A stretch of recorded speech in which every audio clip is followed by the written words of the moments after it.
Bonjour! Hello tout le monde! Aujourd'hui, on parle d'un sujet que j'aurais jamais pensé parler en public, qui est les fesses, le pipi, le caca de bébé. De bébé. Je ne peux pas parler du mien, mais... On ne parlera pas de nos besoins.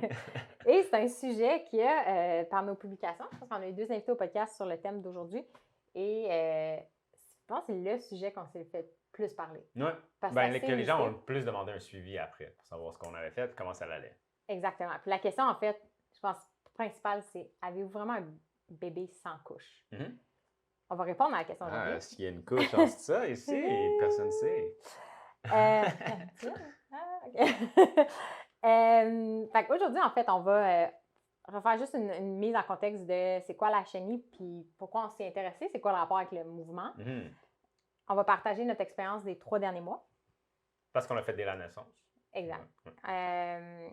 Puis on considère encore le faire. Mm-hmm. C'est pas facile. Non. Je pense que nous, notre ambition, c'est que ça nous simplifie la vie à moyen terme. Mm-hmm. Parce que l'enfant, pour être propre, je sais pas c'est quoi la terminologie, là, mais comme aurait plus besoin de couches plus tôt. Comme il pourrait se rendre En fait, ça nous facilite déjà la vie. Ça fait juste 3 mois. Puis, Ouais. Fait que les premières semaines n'ont pas nécessairement été faciles. Là. Le message, c'est pas genre tout le monde, vous devez le faire, c'est facile, c'est un pet. Non, puis on s'entend devenir parent les premières semaines. Il y a tellement d'affaires à apprendre. Intense. C'est vraiment intense. Mais nous, nos réalisations, c'est que on juge que pour plein de raisons, le jeu en vaut la chandelle. Fait que, pourquoi on s'est embarqué là-dedans? Fait que l'hygiène naturelle infantile, c'est une terminologie qui va gagner en popularité, je pense, de plus en plus dans le monde francophone. Ouais. D'ailleurs, un de nos invités a écrit un livre sur le sujet. Donc, Rocky Hassan a écrit un livre sur le sujet. Oui, un des épisodes récents qu'on a fait, là, si vous allez sur le site web. En anglais, la première fois que j'ai découvert ce concept-là, c'est par le terme diaper free. Mm-hmm.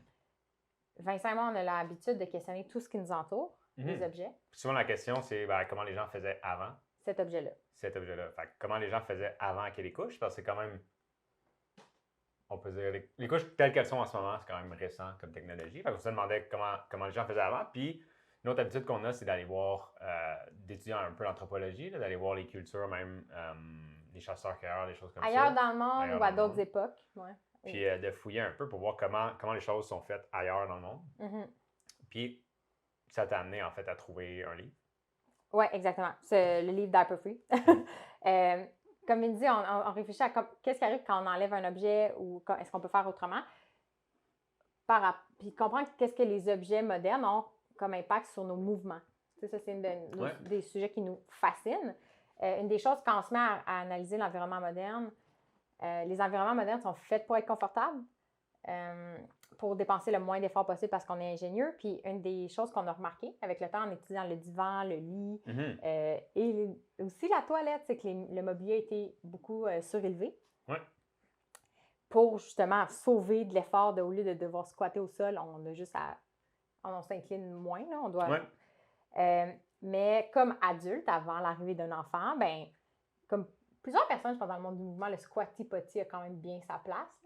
C'est comme un tabouret pour élever les jambes sur une toilette traditionnelle, être plus en squat. Je pense que c'est là que le questionnement sur notre hygiène à nous, nos mouvements dans la salle de bain sont comme arrivés. Oui, bien avant Marc-Carole, comme tu disais. Puis, c'est ça, fait que c'est cette idée-là. Nous, au quotidien, on essaie de squatter le plus possible. Parce qu'on se dit, si on squatte beaucoup, maintenant, ça fait que comme petit vieux, parce que moi, c'est ça mon ambition, c'est d'être une petite vieille qui est capable de squatter et qui reste autonome. C'est vraiment une photo, je pense qu'on peut la montrer, que tu aimes bien. J'ai déjà montré dans le passé, puis je pense que je vais la remontrer souvent parce que cette dame-là est devenue... un symbole, un archétype. Un archétype de... de ce qu'on vise. Elle a quand même de l'attitude, là. C'est ça que j'aime. Elle a l'air d'avoir du caractère, mais je pense qu'on associe faussement que vieillir, c'est dépérir. C'est l'autre photo que tu as mis juste L'autre photo, c'est ça qui arrive quand on veut sauver le plus d'efforts possible par des technologies. On limite nos capacités. Si la toilette fait qu'on n'a plus à squatter, ben notre corps s'affaiblit avec le temps, puis ça fait qu'en fin de vie, c'est pas pour rien qu'on doit inventer des sièges de toilette électroniques pour qu'une personne âgée puisse aller seule à la toilette sans tomber puis se casser une hanche, parce que les bris de hanche, c'est absolument dramatique sur la vie des personnes âgées. Oui, vraiment. Il y a des pertes d'autonomie, mais nous, ce qu'on essaie de tracer, c'est qu'à l'échelle d'une vie, on se rend là comme société parce que dès l'enfance, il y a une culture sédentaire, puis une culture de la chaise aussi, qui est présente, puis qui commence vraiment tôt. Ouais. Puis on en a parlé souvent aussi dans le passé, mais tu sais, chaque technologie qu'on essaie d'intégrer dans notre vie ou d'accueillir dans notre vie, ben, il y a tout le temps un revers de la médaille à cette technologie-là. Exactement. C'est toujours, on externalise essentiellement quelque chose. Puis souvent, ça va être des capacités. C'est physique. Fait que là, c'est ça. Fait qu'on a commencé à passer au peigne fin notre quotidien. Un des autres sujets qui nous passionne, c'est le portage. Puis en regardant, en sachant des photos de portage de partout dans le monde, de différentes époques aussi, j'accumulais même des photos de toiles, de peintures du 16e siècle sur des femmes qui portaient. Tu sais, c'est toutes sortes d'affaires. Je suis tombée sur des photos de femmes qui portaient leur bébé à bras, puis l'enfant avait pas de couche. Il était juste nu-fesse. Ouais, on a une photo ici. Puis là, ça a eu une... Tu sais, je me suis dit, mais comment ils faisaient? Genre, qu'est-ce qui arrive si on enlève la couche? Comment... Tu sais, la réponse, c'est pas, ah, ben, ils sont tout le temps malpropres. Ouais. Ça peut pas être ça, la réponse. Ils se font dessus sans arrêt. Non, c'est ça. Il n'y a aucun contrôle. Je me disais, ça peut pas être ça, là, tu sais. Fait que c'est là que j'ai googlé des termes comme ben, je sais pas si j'ai écrit diaper free, but living without diapers. Tu sais, je sais pas comme how do babies... commencé à chercher. Puis je suis tombée, c'est ça, sur ce livre-là que j'ai commandé immédiatement, que j'ai lu et qui a comme été notre début de préparation. Ouais. L'intérêt de ça, de cette pratique-là, est à plusieurs niveaux. Je pense que les gens embarquent pour différentes raisons. Il y a l'aspect écologique, de dire si tu accompagnes ton bébé pour se passer de couche plus tôt. Je pense que Ariane, qu'on a invité au podcast, nous parlait que la norme, en ce moment, la moyenne, du moins aux États-Unis, pour les données qu'elle a, c'est 3 ans. À 3 ans, l'enfant est comme autonome. Mais avant l'arrivée des couches, je pense industrielles aussi, là, c'était à 1 an et demi. Ça se peut-tu? C'était plus tôt. C'était significatif comme différence. Oui.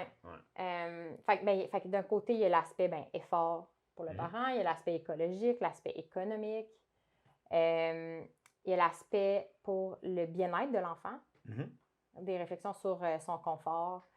Les couches peuvent amener des problèmes d'irritation, de peau, en tout cas. Le fameux onguent pour les petites fesses de bébé. De bébé, puis la peau. Puis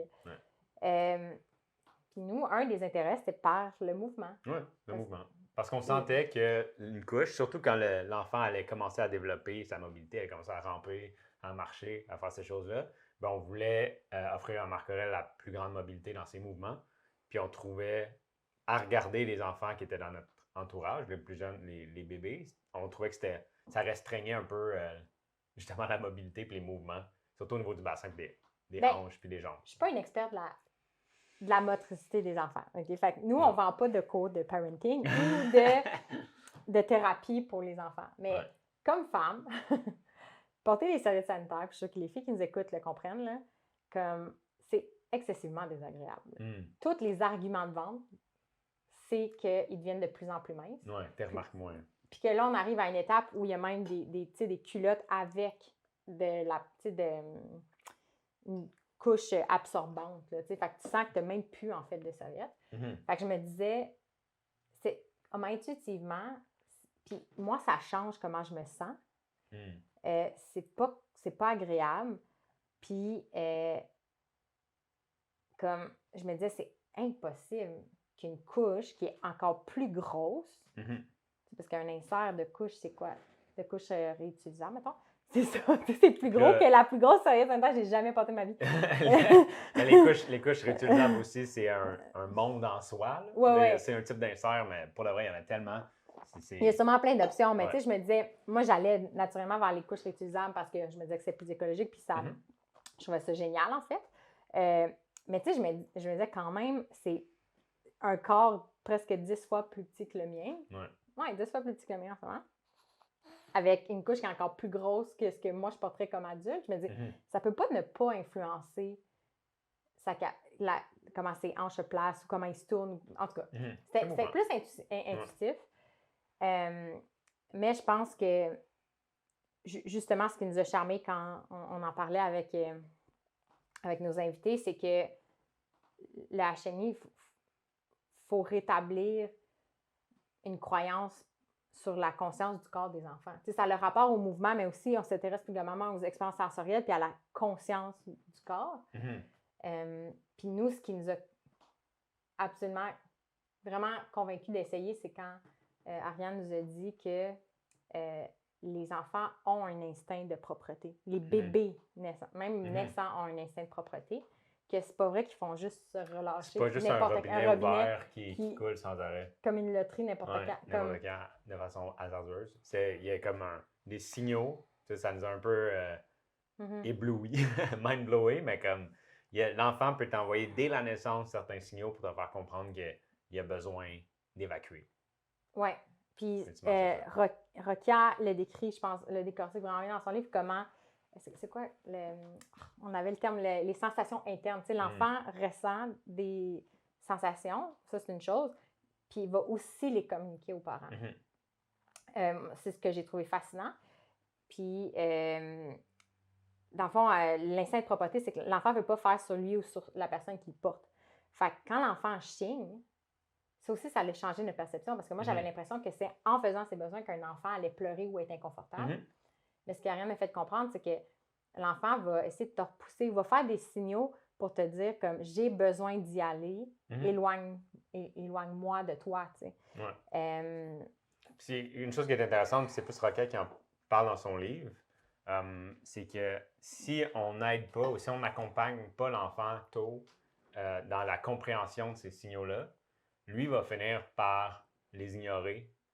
Puis il va falloir, après ça, plus tard, qu'on apprend à l'enfant à aller au pot à 3 ans. C'est pas juste de lui faire comprendre que ce signal-là veut dire ça, c'est de lui faire comprendre que ça, c'est un signal.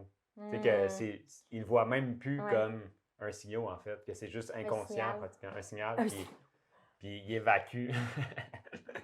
Il évacue un peu de façon inconsciente parce qu'il doit réapprendre, en fait, à écouter ses propres signaux corporels.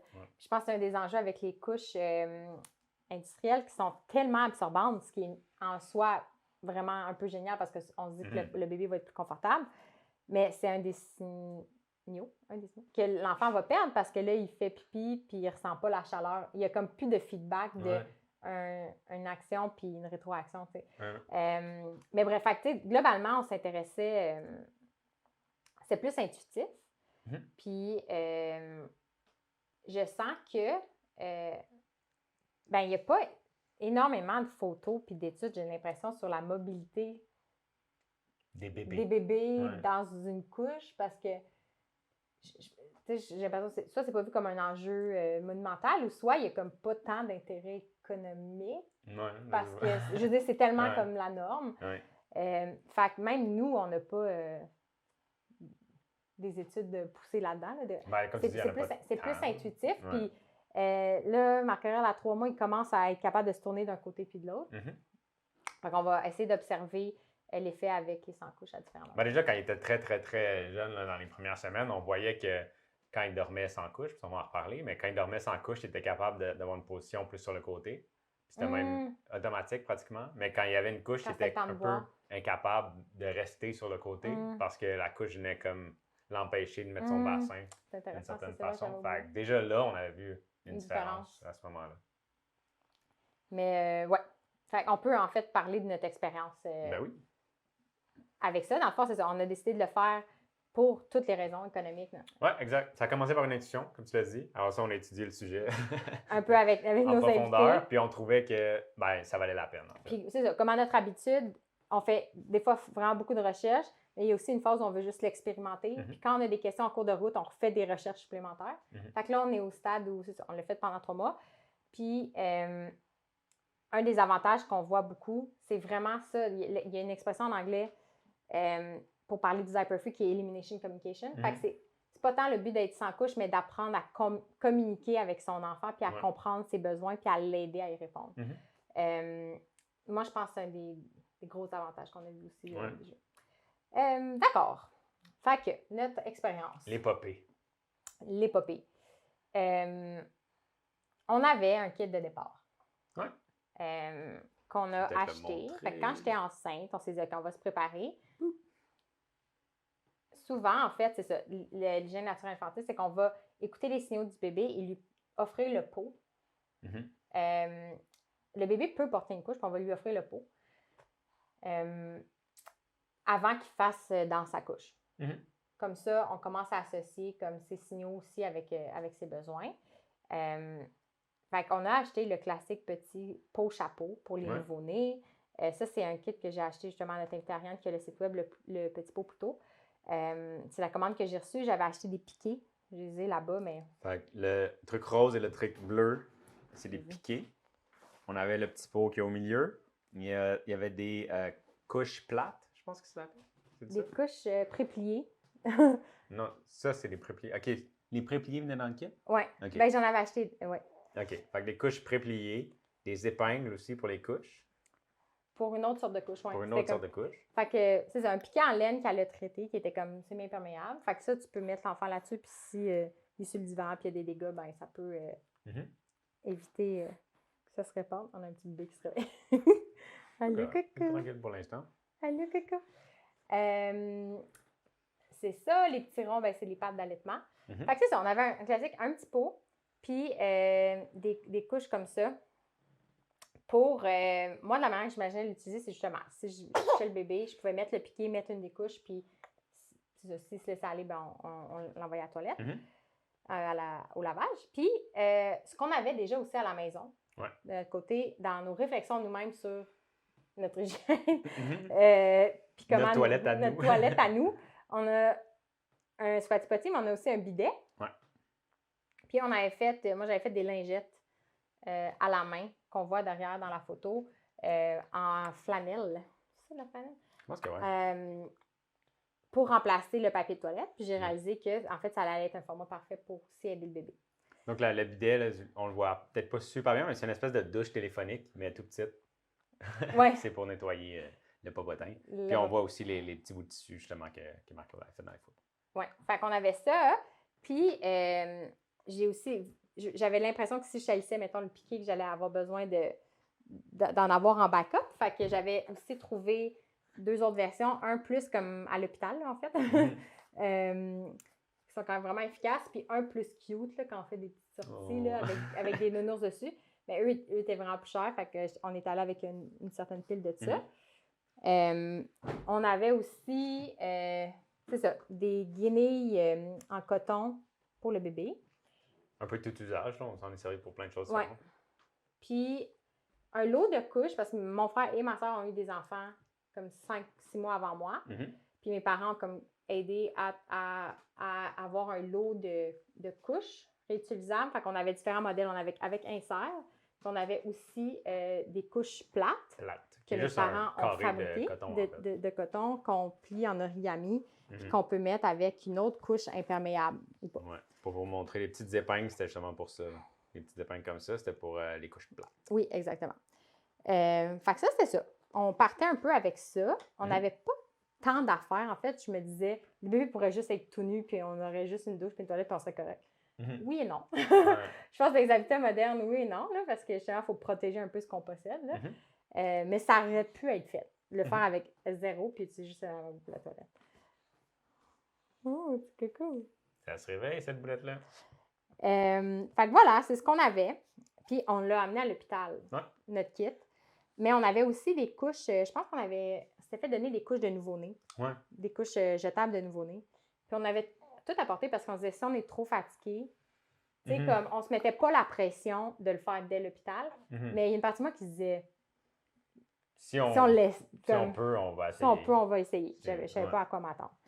Fait que, c'est ça. Moi, mon but, c'était d'accoucher en maison de naissance. On a fait un des épisodes l'avant-dernier sur le sujet. Là, ça s'est trop passé comme notre scénario idéal parce que le bébé était enceinte, fait que j'ai dû avoir une césarienne et donc notre épopée commençait à l'hôpital. OK, il est correct. Fait que c'est vrai que après la césarienne, j'étais plus fatiguée. On va peut-être devoir aller faire pipi pendant l'épisode sur la chenille. Fait que pendant que, ben c'est ça, je me remettais fallait rester 48 heures à l'hôpital. Ouais. Tu sais, j'étais quand même poquée, là. Puis, comme spontanément, c'est toi qui as pris l'initiative puis un peu la responsabilité des pipi caca dès l'hôpital. Fait que tu peux me parler du moment. J'ai une photo en témoignage. Des premiers pipis de Marc-Aurèle sur le bord du lavabo. Ben, on a rapidement... En fait, on a fait beaucoup de peau à peau à l'hôpital. Je pense que ça nous a aidé ou même motivé à vouloir essayer la chenille un peu plus tôt. Mais il y a eu un moment où Marc-Aurèle était juste couché sur moi, je pense. C'est encore un peu vague dans ma mémoire, mais je pense qu'il était couché sur moi en peau à peau. Puis il commençait à grouiller un peu. Puis je me suis rappelé justement toutes les discussions qu'on avait eues sur la chenille. Puis dire, OK, ben est-ce qu'il est en train de m'envoyer en ce moment un signal comme quoi il a envie? Puis je me suis levé, je suis allé au lavabo. Je l'ai tenu d'une certaine façon, qui est justement décrit dans le livre de Rokia, au-dessus du lavabo. Puis il a fait caca, en fait. Ah! Ouais. Je sais pas ça. OK. Ouais. Puis je pense que ça nous a surpris, Marc-Claude et moi, les deux. Puis après ça, on a réussi à le refaire une couple de fois, plus avec des pipis ou avec d'autres. En tout cas, on a réussi à le refaire plusieurs fois. Puis ça nous a surpris, en fait, d'être capable de le faire à l'hôpital. Ouais. Ben, c'est vrai, tu me rappelles que je l'avais en peau à peau sur moi. J'étais inclinée dans le lit là, d'hôpital à 45 degrés, puis il dormait sur ma poitrine, dans le fond. Puis j'avais mes mains sur son mini-corps, puis j'ai senti son ventre gargouiller. C'est ça qui est fascinant quand on est en peau à peau, quand on est à l'écoute. Genre, il y a tellement d'informations qu'on peut recevoir de la part de l'enfant. C'est ça le défi, en fait, à cet âge-là, c'est qu'il ne communique pas verbalement. Puis c'est là que la communication devient vraiment importante. C'est qu'il faut comme apprendre à décoder son enfant. Ouais. Dans un monde où on est habitué de se faire dire par des adultes, mot pour mot, il y a ça qui se passe. Il y a ça qui se passe. T'sais. En fait, le travail de l'adulte dans ce cas-ci, c'est d'apprendre ça à l'enfant, de dire ta sensation, ça veut dire ça, tu peux l'exprimer. Avant même la parole, ça peut être par le langage des signes. T'sais. Fait que là, je l'avais sur moi, il dormait, puis je me suis dit, cet enfant-là va avoir besoin de faire pipi. Je l'ai levé de mon corps, il me pissait dessus. Puis j'étais comme contente, j'étais comme je le savais! Mais genre, tu sais, tout dans le coup. Mais en même temps, c'était un moment pour moi comme quand même joyeux. Puis c'est ça, fait en me rappelant cette idée-là que l'enfant ne veut pas faire pipi sur la personne qui le porte, ça ne m'a pas surprise finalement que quand je le décolle de moi, là, il se relâche. Puis encore à ce jour, je pense que c'est quelque chose qui est présent, le fait de, comme là, il est en portage comme ça, il ne va pratiquement jamais faire pipi sur nous. Dès qu'on le sort, par contre, si ça fait longtemps qu'il est en portage, ça fait longtemps qu'il est au chaud, collé contre nous, si on le sort et on y enlève sa couche, c'est pratiquement immédiat. En ce moment, il va faire pipi, c'est sûr. Fait une fois qu'on en est conscient, on peut l'accompagner, puis on sait... C'est parce qu'il y a une question que c'est des signaux, mais une question de timing aussi, qu'on a compris assez tôt dans le processus. Fait que dans les premières heures, je sais pas si tu as montré la photo, vite. En tout cas. Ah oui, c'est l'hôpital, ça. On a des preuves à l'appui, là. Donc, je vais pas montrer tout. Sur le bord de la je vais pas montrer les trucs les plus terribles, mais regarde une petite gêne. On avait mis justement une couche sur le bord du lavabo parce que l'enfant, je pense que tu avais à côté les pieds, là. Ça se peut. Puis où tu voulais juste pas trop salir, puis on avait mis ça, puis son premier pipi. Un pipi, c'est cute. Wow! Mais ce qui est encore plus fascinant, c'est le retour à la maison.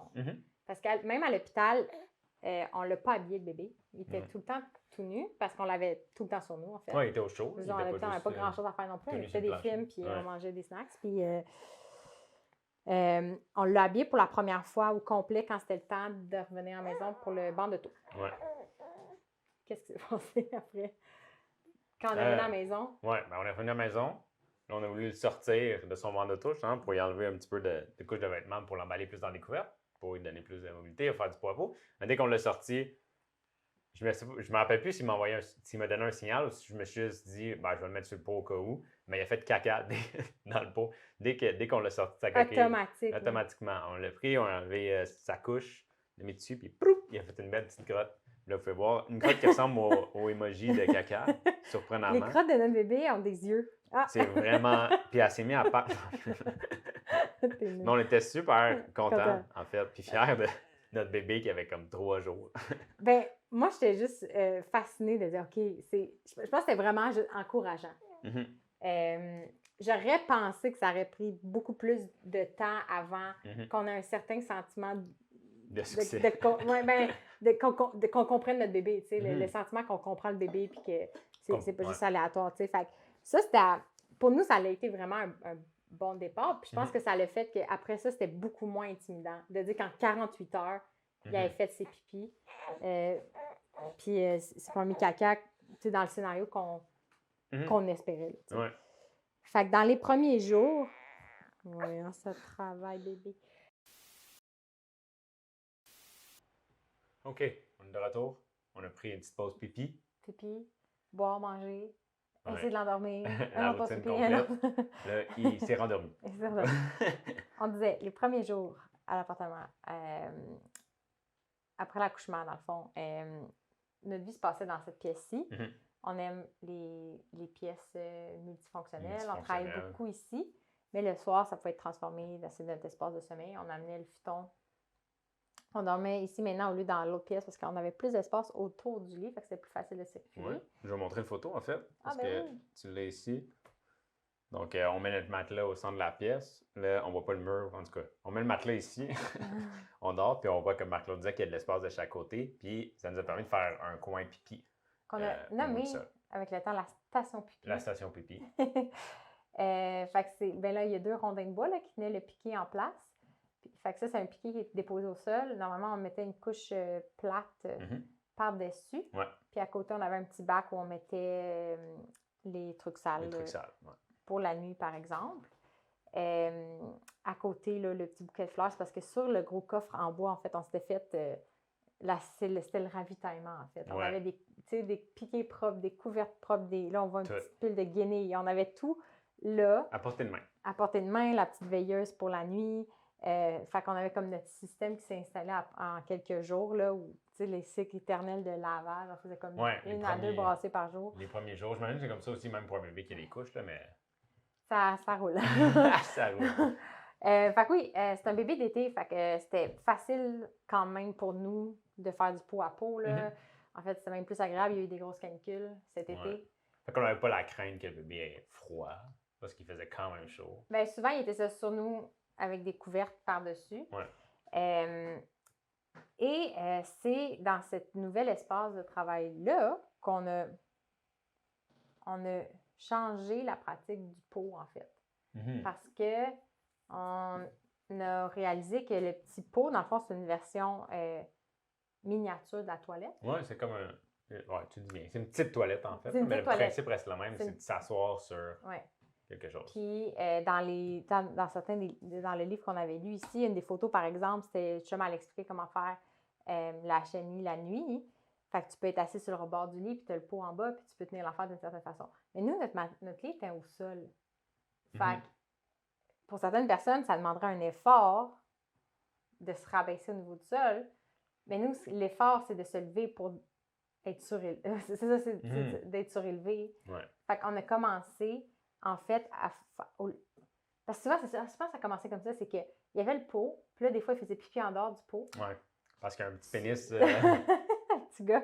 Fait que là, on s'est dit, ça a commencé comme ça. Pourquoi on le fait? Il ne fait pas faire pipi directement sa couche d'abord parce qu'on mettait le pot puis on mettait une couche prépliée autour. Puis il finissait tout le temps par salir la couche puis en avoir un petit peu dans le pot. Fait que là, on s'est dit, mais qu'est-ce qui arrive si on fait juste le déposer au-dessus de la couche? Le guider un peu en squat. Ça, je pense qu'il y a des photos de ça, mais le mettre un peu en squat sur une surface absorbante puis le laisser faire ses affaires. Oui. Fait que c'est comme ça démarrait comme ça, tu sais. Fait que quand on était dans l'appart, on fonctionnait comme ça. La nuit, nous, notre futon, on avait déjà une couverture en dessous de... Une couche anti-acarien. On avait qui protège le matelas. Qui protège, fait que c'est imperméable. Fait que on avait moins de peur des dégâts aussi, mais on dormait avec des piquets. Puis le bébé dormait la nuit. Il dormait tout nu, au début. On avait des piquets, puis on avait un système avec des couvertes. Puis la nuit, s'il mouillait sa couverte, ben on les changeait. Puis Vincent, qui s'occupait de ça la nuit, ça, comme moi, j'étais sur l'allaitement, là, ça a été vraiment demandant. C'est toute une autre histoire aussi. Fait que Marc-Claude s'occupait de l'allaitement, moi des pipis, puis on lançait la balle. La balle étant un bébé de quelques jours. On le lançait pas. Comme des fois, au lieu de dire bercer, il disait je brosse. Je vais aller le brasser. L'anglais n'aime pas ça. Non, non. Mais c'est ça. Fait que la nuit, on fonctionnait comme ça. Puis c'était plus rapide aussi, la nuit, pas de couche, parce qu'il n'y avait pas plein de... De couches enlevées, c'est de que couches enlevées, on prenait le bébé, les t'as pas couverts besoin de tombaient un peu tout déshabiller, seul. enlever la couche. Fait que ça, c'était ça. Aussi, un moment que j'avais assez hâte, c'est dans la cour à mes parents, en banlieue. J'arrêtais pas de faire la joke à mon père que mon bébé allait se promener tout nu puis faire pipi dans ses fleurs. Là. Ouais. Ben, ça s'est fait comme une des premières fois que je suis allée dans la famille. En fait, la première chose que j'ai faite, j'ai allaité dehors. Ouais. Puis j'ai trouvé que le bébé était vraiment plus calme. Ouais. Puis c'est là aussi que j'ai vraiment compris que... Parce que ce qui est expliqué dans les livres, c'est que quand le bébé boit, souvent, il peut faire ses besoins pendant qu'il boit. Ça l'active le système digestif un petit peu. Puis ça, je l'ai remarqué parce que je me suis fait faire pipi dessus pas mal de fois, je dois dire.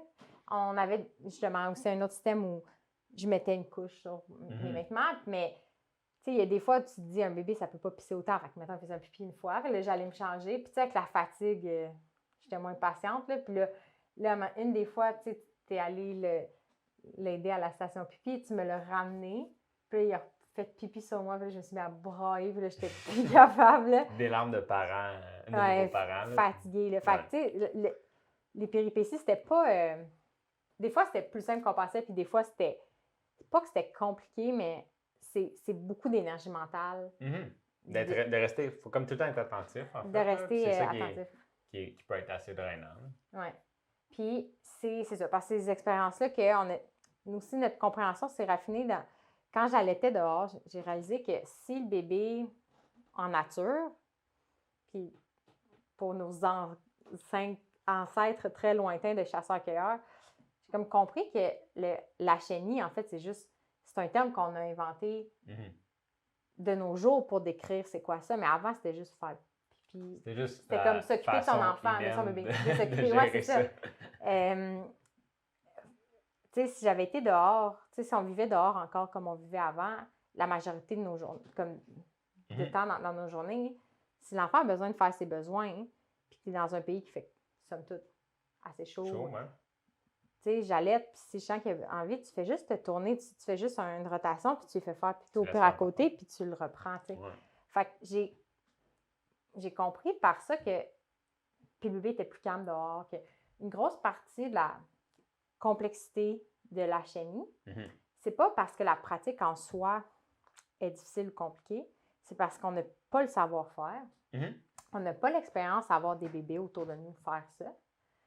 Tu sais, la représentation sociale d'un bébé dans les pubs, dans les films, il y a un archétype, là, c'est une couche, biberon, un biberon, une suce.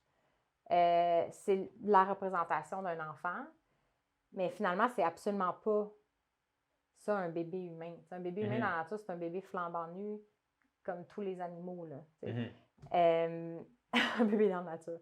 Il ne sera jamais tout seul. Là, il n'y a pas de bébé sauvage, ils sont avec leurs parents, mais en tout cas, je pense qu'on comprend ce que je veux dire. Fait que j'ai réalisé que la complexité de ça, c'est qu'on est déconnecté de la nature. Ouais. Notre contexte est vraiment plus, comment dire, comme le contexte dans lequel nos ancêtres se sont développés. Exactement. Puis ça fait en sorte que, ben maintenant, comme Marc-Claude disait, nos environnements, ben, sont. Tu sais, c'est beau un plancher de bois, là, mais ben, ça accueille pas bien les pipis. Là, si tu fais faire ton bébé pipi dehors, ben, ça va dans le sol, puis le sol absorbe, c'est fini. En dedans, c'est parce que ça va pas s'évaporer. Il y a ça, puis il y a aussi, comme Marc-Claude le disait, le savoir qui s'est perdu. Nous, ce que j'ai trouvé difficile, moi, c'est que même malgré toute notre bonne volonté de vouloir essayer puis d'être sérieux là-dedans, ben, on était pas mal les seuls dans notre entourage à le faire, puis à savoir comment faire, puis être capable de détecter les signaux. Fait que ça devient difficile aussi de l'amener, de le faire garder ailleurs ou de laisser quelqu'un d'autre s'en occuper parce que la personne ne va pas nécessairement voir les signaux. Puis pour nous, ce qui était plus important, c'est que la personne passe un moment avec notre enfant. C'est pour ça aussi qu'on y mettait des couches une fois de temps en temps, là, parce qu'on ne voulait pas non plus être obsédé, puis absolument pas. Au début, peut-être, là, on faisait plus attention, mais à un moment donné, il a fallu let go aussi un petit peu. Au début, quand on était chez nous à la maison, quand on a eu nos premiers visiteurs, le bébé restait tout nu. Pour vrai, j'étais juste tellement fatiguée que même l'habiller, j'étais comme, c'est bien trop compliqué à bien. Pourquoi on se fait bip bip à bien bébé? Ça crampe. Mais, tu sais, c'est ça. Je pense que j'étais juste trop fatiguée aussi, puis je me disais, il va rester tout nu, c'est plus simple. Mais là, après une couple de fois que, justement, on s'est rendu compte avec la visite que nous-mêmes, on était moins alertes. Le bébé a fait pipi sur quelques-uns de nos invités. Puis, comme on se disait, avec la fatigue, comme on ne pourra jamais être 100% parfaitement alerte, puis on ne veut pas que ça crée un inconfort non plus quand les gens sont là, qu'eux aussi sont un peu stressés. Il y a tout le temps peur de se faire pipi. Du pipi de bébé, pour vrai, là, ça sent presque rien, puis c'est même pas jaune. C'est stérile. C'est vraiment comme... Mais quand même, être mouillé, c'est moins le fun. Fait que oui, comme Vince dit, nos attentes, c'était pas que notre entourage allait nécessairement embarquer avec nous. Au contraire, on se disait comme on va le faire. Puis si ça marche, ça peut inspirer les gens. Mais comme, tu sais, quand nos parents vont les garder, ça va venir avec un lot de couches, tu sais, réutilisables et autres. Mais c'est ça, fait qu'on a réalisé que la pratique, ce qui rend ça difficile, c'est que tout notre environnement physique et social ne correspond plus à ça, même si c'est la chose naturelle qui a été la norme dans toute notre évolution, puis que certaines communautés dans le monde pratiquent encore. Fait que c'est pour ça, quand on parlait aussi de notre dépendance à une technologie, si on ajoute à une technologie, elle viendra rarement seule, parce que là, tu sais, là, nos maisons, c'est des technologies... On passe de plus en plus de temps à l'intérieur, on les a rendus confortables et jolis. Tu sais, avant, notre maison, c'était une hutte, puis le sol en dessous, c'était encore de la terre. Là, tu sais, tandis que maintenant, on a des beaux planchers, on a des beaux tapis, on a des beaux divans, on a des beaux vêtements. Puis on veut pas... C'est ces choses-là qui priment souvent sur le bébé, en fait, parce qu'on va mettre des couches pour pas que l'enfant souille ces choses-là. Mais c'est ça, finalement, s'il était dehors, la nature se charge du reste. Fait nous, notre aspiration, c'est d'essayer de déconstruire ce style de vie-là, comme on peut, parce qu'on vit encore dans le système classique. On n'ira pas tout nu dans le parc Jarry pour exister. Mais c'est d'essayer de déconstruire ça pour se sentir aussi un petit peu plus libre. Oui, puis rendre ça plus harmonieux, pour pas être trop dans une direction ou dans l'autre. Il y a peut-être une harmonie à aller chercher pour retrouver des pratiques ancestrales qui, justement, nous permettent qui sont mieux pour la planète, qui sont mieux pour le parent, pour l'enfant, puis qui ont de la valeur. Fait que voilà. Fait que vu qu'on ne vit pas constamment dans le gazon dehors, ben notre bébé je pense qu'il y a la photo il y a une photo que j'allais dans le gazon, mais les suivantes, c'est justement ça, c'est la première sortie de notre bébé. On est allé voir notre barista à notre café préféré dans le quartier qui avait donné un petit kit à l'effigie de son café. C'était trop cute. Fait qu'on s'était dit, on était vraiment poqués, là, mais le bébé était déjà flush dans le seau. Fait qu'on s'est dit, avant que le bébé grandisse trop, on va faire une sortie, on va prendre une marche, on va aller là. Fait qu'on le voit, dans le fond, on le voit, Vince le porter à bras dehors. Puis il y avait ça, en fait, sur le dos, qui est la couche prépliée, puis le petit cover, parce qu'on a pris des marches avec le bébé sans couche. Puis c'est arrivé une fois que Vince s'est fait faire pipi dessus. Puis ça aussi, tu sais, ton chandail était trempé. C'est vraiment pas la fin du monde. Ben non. Mais dans des petits moments comme ça, ben, on a décidé de...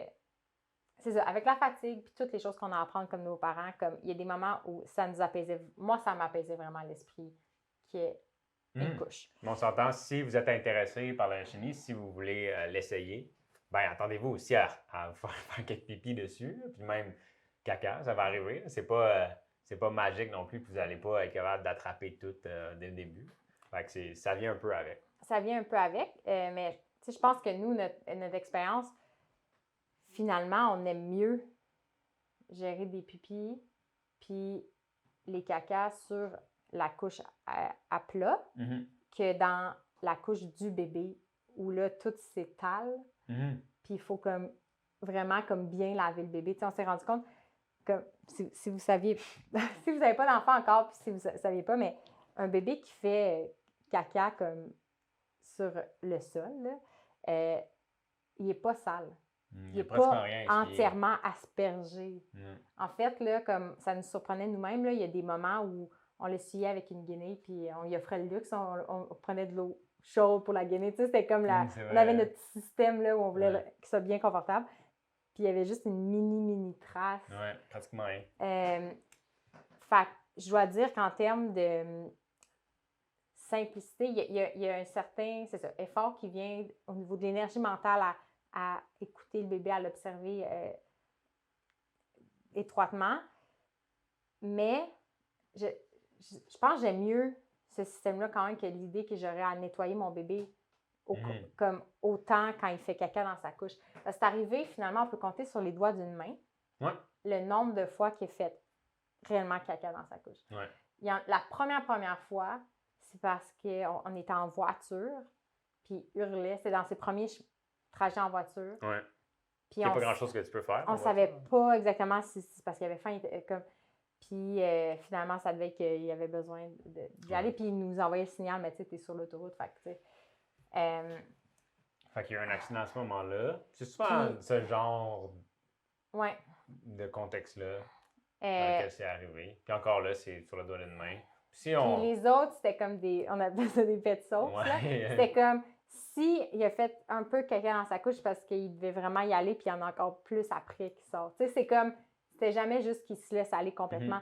Fait que ce qu'on avait appris un peu de nos invités au podcast, ça s'est vraiment concrétisé pour nous dans le sens où le bébé faisait pas ses besoins de manière complètement aléatoire. C'était pas chaotique. Là. Non, vraiment pas. Comme, c'est ça, les cacas, c'est vraiment plus facile que les pipis dans notre cas. Là. Je sais pas c'est quoi l'expérience de d'autres parents, mais maintenant, j'ai jamais peur de me faire caca dessus. Jamais. Non. Les pipis, on le sait, s'ils jouent beaucoup au sol, tu sais, s'il est éloigné de nous, puis qu'on y enlève sa couche, puis on ne l'amène pas assez rapidement, tu sais, s'il a envie, ça sort. Oui, il y a des moments clés. Quand il se réveille, souvent, il va avoir envie de pipi. Quand on le sort du portage, mais souvent, c'est parce qu'il se réveille aussi, fait que c'est un peu un moment semblable.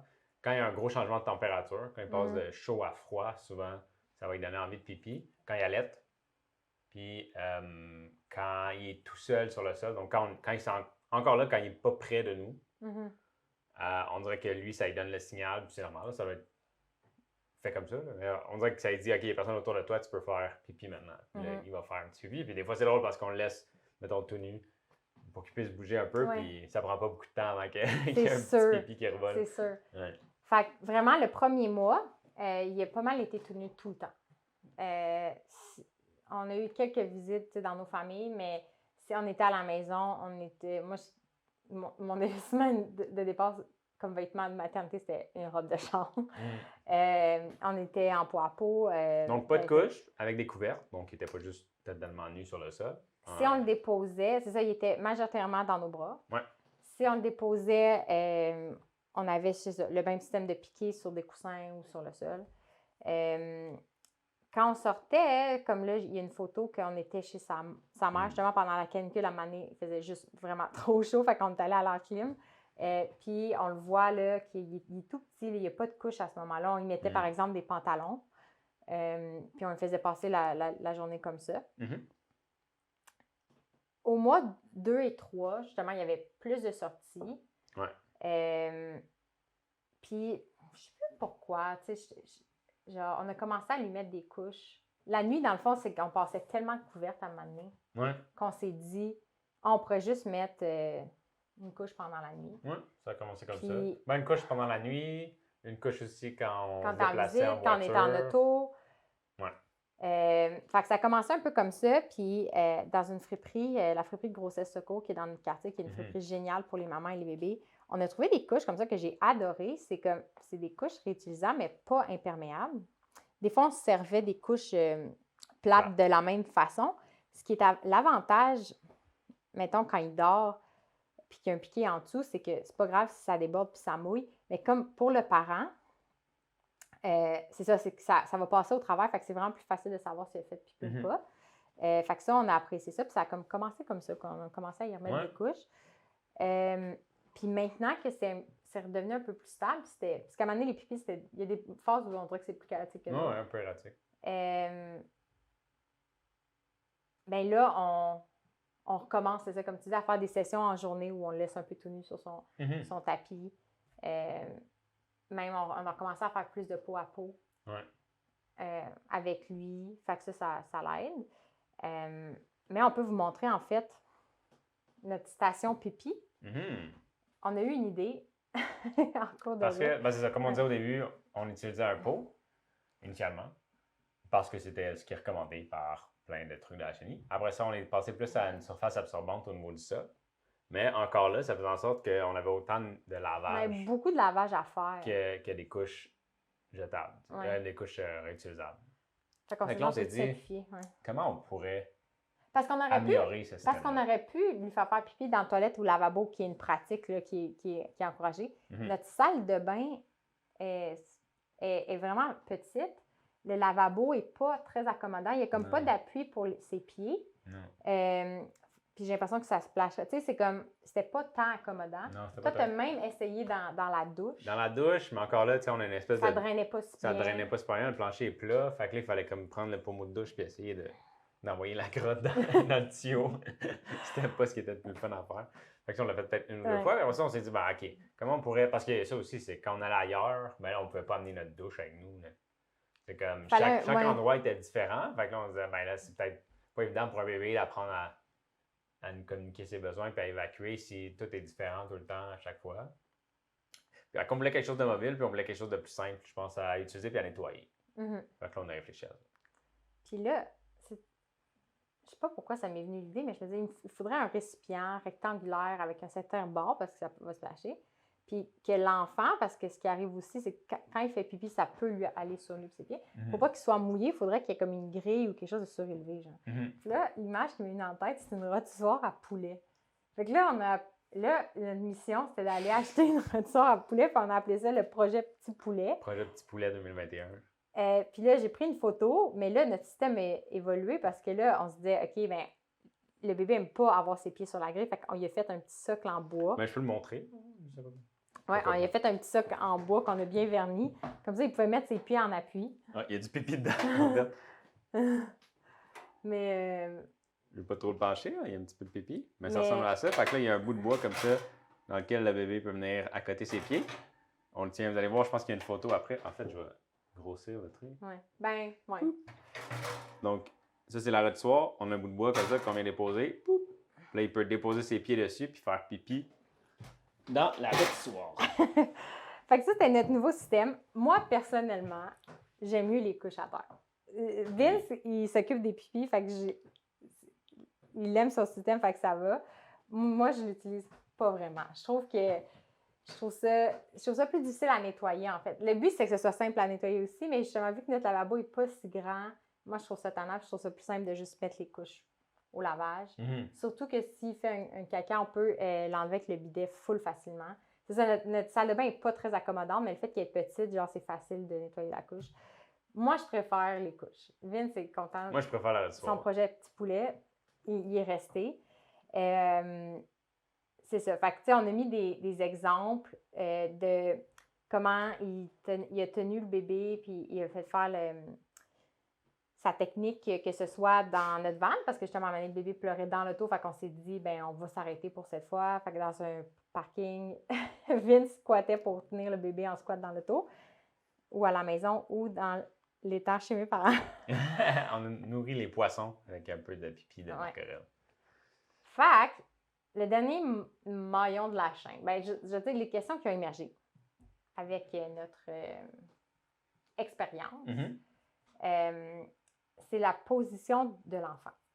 Vu que Marc-Aurèle était en siège, puis que ça peut, je me disais peut-être qu'au niveau, parce que je pense que le passage vaginal fait que le corps du bébé se fait positionner, ça forme le crâne, puis en tout cas, je me disais, physiquement, c'est une expérience pour le bébé qui doit être nécessaire dans son évolution, mais s'il ne vit pas ça, est-ce qu'il y a des choses qu'on doit faire par après? Fait que, en tout cas, je te dirais, on est allé voir une ostéopathe pour les enfants, puis on parlait de notre approche. Puis elle disait, ah, mais comment vous tenez l'enfant? Puis là, je disais, ben la méthode avec le pot, c'est comme ça, mais nous, on le fait squatter. Puis là, elle était intriguée parce qu'elle se disait que c'était pas recommandé de tenir l'enfant par les épaules, tu sais, mettons, par le haut, puis qu'il y a un peu par les aisselles. Puis là, sur le coup, j'avais pas pensé, tu sais, toi, Vince, dans le fond, tu le tiens pas tant par les aisselles, tu le tiens par le tronc, puis tu as des mains, en fait, assez grandes que tu tu couvres son corps au complet. Ouais. Puis pour l'avoir fait, moi aussi, t'as pas l'impression que l'enfant il est comme en train de Non, s'étouffer. il est pas Ben, comme quand ça. il est très, très jeune, il faut être capable aussi de tenir sa tête, ça, c'est Ouais. sûr. Mais plus rapidement qu'on pensait, il a soutenu sa tête par lui-même. Mm-hmm. Fait que, tu sais, avec l'ostéopathe, je lui parlais, puis je lui disais, ah, mais c'est une bonne question, en fait, parce que je pense pas qu'il y a énormément d'images d'enfants qui font leurs besoins. C'est quand même un sujet sensible. Mm-hmm. Fait que là, on discutait, puis je me disais, ben dans les cultures où ils ont une toilette squat, puis ils n'ont pas la culture du petit pot, en fait, comme nous, Mm-hmm. bien, comment les femmes tiennent leur enfant? Comment est-ce qu'ils font? Ben oui. Fait que je me disais, est-ce que s'ils sont en déplacement, justement, sont debout, c'est plus facile de rester debout comme adulte puis de tenir l'enfant par comme les cuisses, puis tu peux l'accoter sur toi, puis tu lui fais faire ses besoins? Ou est-ce que, vu qu'eux-mêmes, comme adultes, ils ont l'habitude de squatter, faire leurs besoins au sol, eux, ils s'accroupissent au sol avec l'enfant, puis l'enfant, ses pieds touchent le sol, même s'il n'y a pas le... C'est pas le bébé qui a tout le poids sur ses jambes, parce que nous, il ne pourra pas le soutenir. Non. Mais est-ce que le contact des pieds avec le sol, c'est habituel, puis même peut-être bénéfique pour l'enfant? T'sais? Fait qu'on n'avait pas la réponse, en fait, puis je ne l'ai pas encore cherché. Mais c'est ça. Ça m'est resté en tête. Fait que c'est une question... tu sais, ma petite soeur, quand elle est allée... elle a voyagé en Chine 2 fois, puis elle nous en avait parlé à l'époque. Ouais. Qu'elle avait vu des enfants faire leurs besoins dans la rue. Là. Je ne sais pas si vous saviez que ça pouvait être habituel. Parce qu'en Asie, dans beaucoup de pays, en fait, les toilettes, comme tu disais, sont au niveau du sol. Fait que c'est plus un trou dans le sol où que la personne va squatter pour faire pipi ou caca. Oui. Puis, ben les enfants, justement, ils font leurs besoins en squattant, mais aussi dans des lieux publics, ce qui peut être absolument inimaginable pour nous. Mais elle m'avait même parlé, elle les a vus. Là, dans le HNI, il y a aussi on peut en acheter des pantalons comme ça. En fait, c'est des pantalons qui ont, à la fourche, ils ne sont pas cousus, en fait. Fait que l'enfant, on a une photo. Quand il squatte, il peut faire ses besoins facilement. Ce que je trouve absolument ingénieux. Fait que, justement, tu sais, encore une fois, cette scène-là de l'enfant qui squatte pour faire ses besoins à terre dans la rue peut sembler vraiment, comment dire, je pense qu'il y a des enjeux d'hygiène aussi dans certains pays si les gens ne nettoient pas, mais justement, ce qui est anormal dans cette scène-là, c'est pas l'enfant qui fait ses besoins en ville, comme en squattant. Sur le sol en squattant. C'est la ville, puis une réalité d'asphalte, puis une réalité sédentaire où nos déchets organiques et inorganiques s'accumulent à un endroit, puis que la nature ne peut plus faire son travail. C'est ça qui est anormal. Tu sais, fait que je ne ferais pas faire ça à Martorell, n'importe où dans la rue à Montréal, mais tu sais, justement, on le faisait faire dans les parcs, puis tu sais, des fois, on était un peu gênés, tu sais, il faisait son petit pipi, mais tu sais, encore une fois, du pipi de bébé, c'est pas grand-chose. Il n'y a rien là. Mais c'est ça qui est drôle, c'est que c'est la pratique ancestrale, mais dans l'environnement actuel, c'est bizarre. Mais ça revient à ça, c'est comment harmoniser le contexte dans lequel on est en ce moment, le monde moderne, si on veut, puis des pratiques un petit peu plus ancestrales qui sont plus humaines, en fait, dans lesquelles nos ancêtres se sont développés, puis nos corps sont même. On en a déjà parlé dans le studio pour le squatty potty, puis nous-mêmes, quand on va à la toilette, on essaie d'intégrer plus de squat parce que biologiquement, mécaniquement, c'est ce qui est le mieux. Position pour évacuer. C'est ce qui est le mieux. C'est la position qui évacue le mieux. Fait que c'est de dire, OK, comment on peut allier ces choses-là? Puis c'est un beau défi, là, puis c'est un gros travail, mais... Fait que nous, notre bilan à 3 mois, c'est qu'on va continuer parce que à ce stade-ci, ça arrive des nuits, en fait, où il ne se fait pas pipi dessus. Non. Vince, moi, la nuit, j'allais te coucher en cours de dos. Vince, lui, sa job de station pipi, t'as presque plus à la faire parce que... Puis il fait pratiquement plus de besoin la nuit. En conclusion, mais... il se réveille le matin puis il se vide. Ouais. Là, il fait des immenses pipis. Fait que ça, c'est drôle. Puis je dirais qu'en ce moment, si on veut donner un pourcentage sur son progrès, si on veut, je dirais qu'il est autour du 75-80%. Dans le sens où... en dehors de la couche, mettons, tu veux dire. Il fait pas mal tout en dehors de la couche, exactement. Mais des fois, il y a des petits... des fois, il va commencer à faire pipi quand il enlève sa couche. Il fait jamais caca sur lui. Ça, c'est fini depuis longtemps. Oh, coucou! Fait que la question qui reste, c'est l'aspect du du squat. Ouais. Est-ce que si vous avez de l'information sur comment ça se fait dans d'autres cultures qui ont la toilette, squat habituel, ou des communautés qui vivent encore en forêt, en nature, envoyez-nous les sources. Moi, je serais heureuse de découvrir ça. Hein, Coco? Puis si il y a de l'information, en fait, sur comment la posture d'évacuation dès la naissance influence aussi le développement par après de l'enfant. Parce que nous, on a été surpris de sa capacité à tenir sa tête assez rapidement. Ouais. Les gens qu'on croisait aussi étaient assez surpris de voir un bébé de 2 mois, là, un mois, 2 mois, qui était capable de tenir sa tête, se tourner. Mais encore là, on n'a pas comparé avec beaucoup d'enfants. On ne sait pas s'il est juste dans la norme. En tout cas. On jugeait par la réaction des gens. Mais... Puis il est beaucoup en portage aussi, fait que ça peut aider le port de sa tête. Mais comme justement, est-ce que ça a un impact sur son développement psychomoteur d'une façon ou d'une autre? C'est des questions qui demeurent pour les prochains temps. Ouais. Puis c'est même, en fait, le prochain studio va être justement sur le portage. Fait qu'on va pouvoir, c'est comme une transition qui va se faire dans une semaine. Donc, je pense que ça fait le tour. Oui, le bébé, il... Puis on a un bébé peut-être qui va aller qui va aux toilettes. C'est le bébé maintenant qui time nos affaires. Ouais. Merci tout le monde. Bye. Bon week-end.